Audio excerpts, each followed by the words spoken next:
It is Thursday morning. I was up in the air about whether or not I actually wanted to get on here because of this horrible looking thing. It's where my BiPAP sits and it's causing me to break out right there. So I'm getting ready to go upstairs and have some breakfast. Excuse me, got an itch.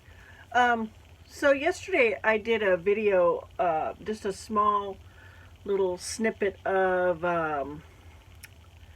a sample of the crochet that I did, showing how to turn the work, and I also included how I do a double crochet, which there are lots of videos. If you just put it in the search, you find lots of videos on the alternate double crochet.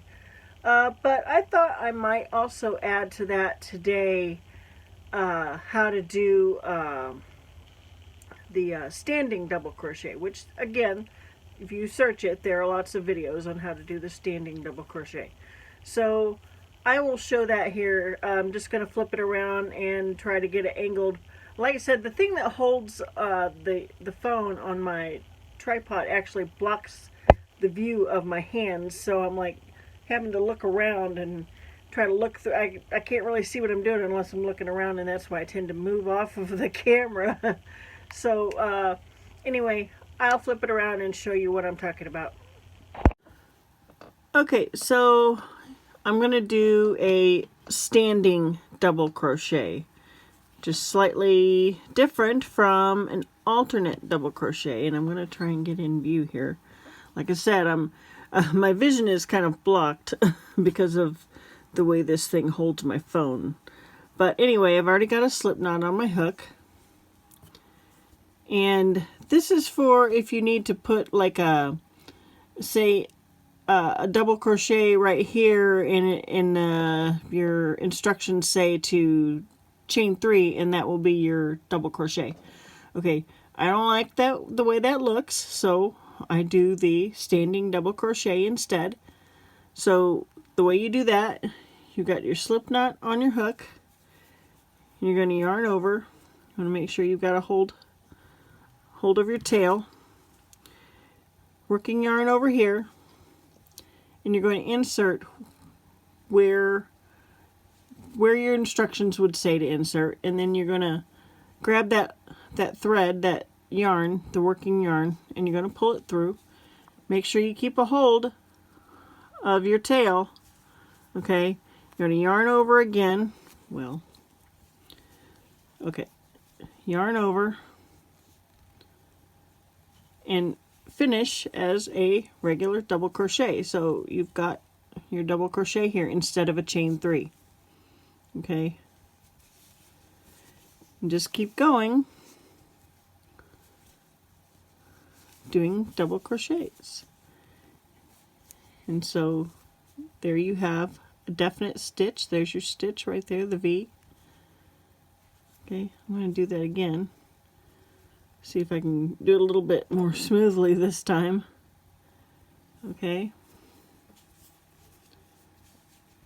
So yarn over. Making sure you have a hold of your tail. Here I said I was going to do this smoothly, and I'm not going smoothly. Alright. Okay, insert into a stitch. Okay, keeping a hold of that tail. Yarn over again. Grab a hold of the tail, pull through the first 2 loops, yarn over, pull through 2 loops, and then keep going with your double crochets. Okay.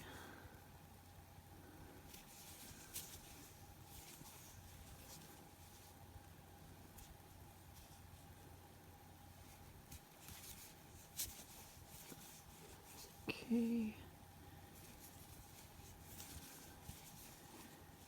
And then I'll do the alternate double crochet right here.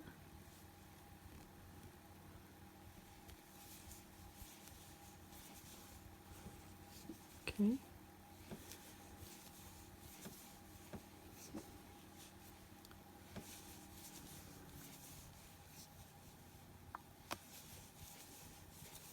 And then here is that stitch that standing double crochet right here.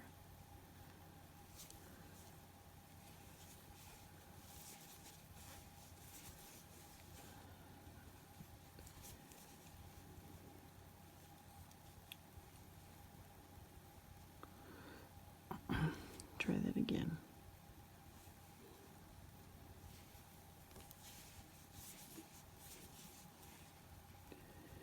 It took me a long time to get used to doing both of these, especially the alternate double crochet. Boy, that took me a really long time to get used to that. But now that I've gotten used to it, it's second nature to me. It's just what I do.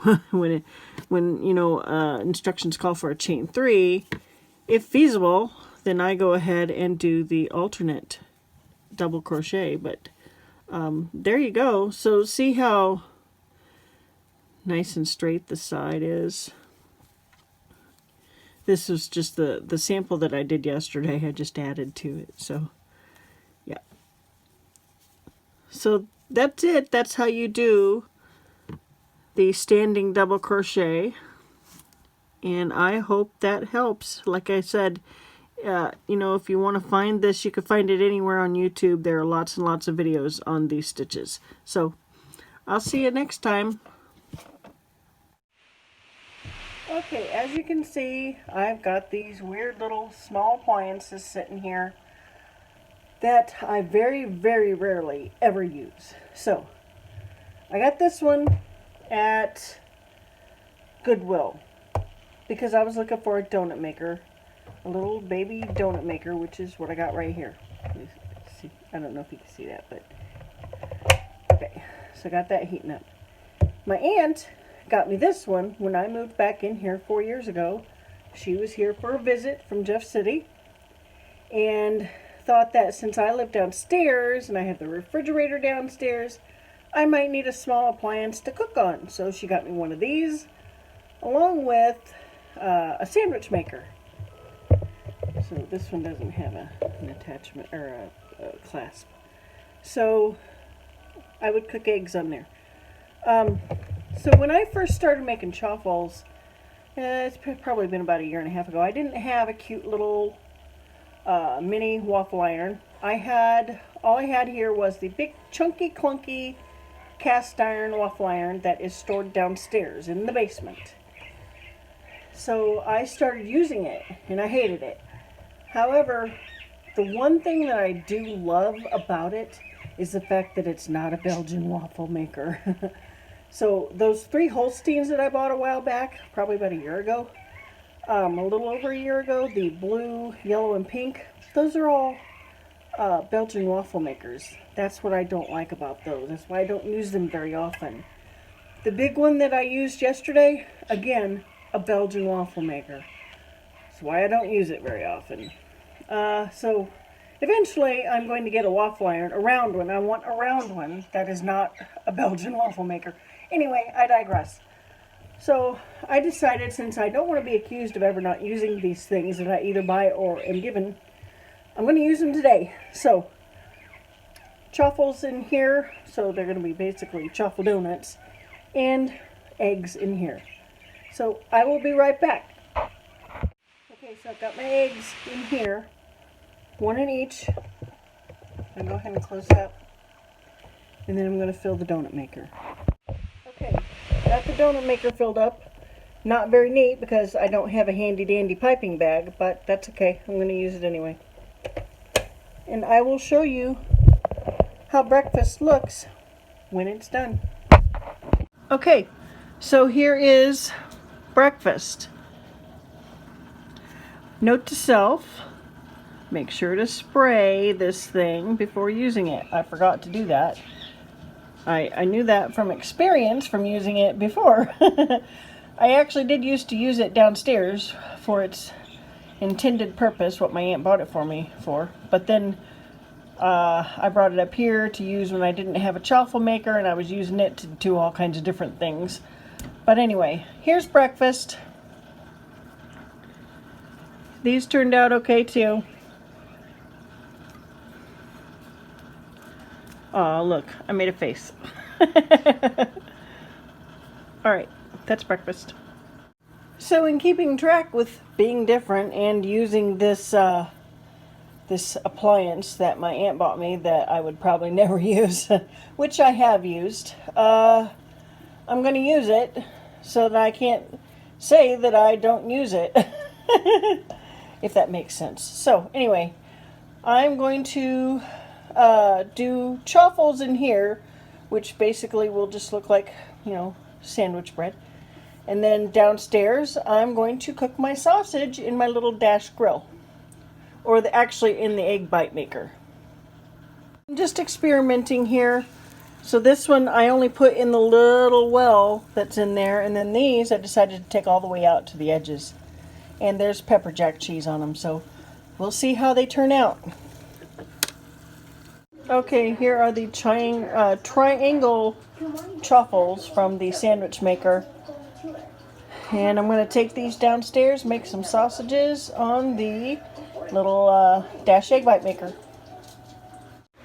Okay, so I got my sausages cooking in here. Just put them in here just about a minute ago. Can you hear the sizzling?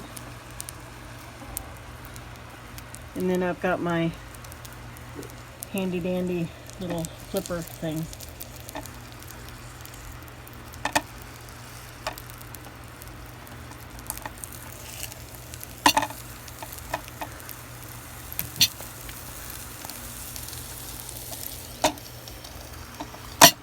So I will show you my lunch when it is done. Here you go. This is lunch. So the sausage that I cooked in the little egg bite maker, and the bread that I made in the sandwich maker. Large one, small one. So that's it for lunch. Here is dinner. Not very imaginative. Just the canned chicken with the green beans and some Kerrygold on there, and I'll probably use my all-purpose seasoning on it. So this is going to be dinner. It's not time yet. Still got a couple hours to go. Hey there, so it is time to go ahead and close this day out. I am going to work on the Spider-Man blanket for a while. Maybe watch a Christmas movie that I've got recorded. And drink some coffee. I got the mocha, is the Great Value mocha, and I've got peppermint mocha coffee mate in here with a very small splash of the skinny syrup, peppermint bark, and a little bit of the skinny syrup peppermint chocolate foam on top. I know it sounds sickening sweet, but it's really not that bad. It wasn't quite as sweet as I wanted it today. Some days I want a little bit more sweet, some days not so much. So anyway, I'm going to go ahead and go, and I hope everyone has a great day. If you could give me a thumbs up and subscribe to my channel, I would really appreciate that, and I will see you probably tomorrow.